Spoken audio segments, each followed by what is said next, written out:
So initially, you guys know I was long Microsoft because I wanted to be long software. I wanted to have some exposure there on the long side.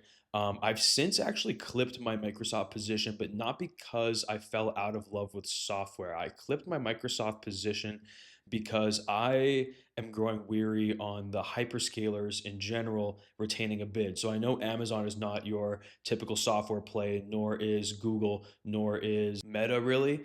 There wouldn't really be priced as a software company, but there's other names within the software group that I think have better mid to long term potential on the long side that isn't Microsoft, who is burning through a lot of money. Their free cash flow quarter over quarter is shrinking, and their capex is growing. And I don't think the market is rewarding these companies, these hyperscalers, for growing their capex in the aggressive fashion that they have been. So I didn't really want to be long Microsoft for that reason. I looked at other names within the group to be long and sort of have this software trade on. Now I do realize that software has sort of fallen out of bed the last few days.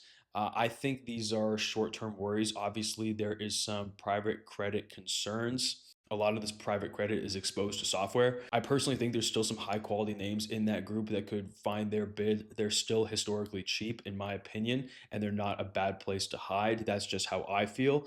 But I am reducing some exposure. And on that rally that we did have in software, I did take some money off the table. And like I said, I did remove the Microsoft position completely and rolled that money into another name that I thought was attractive.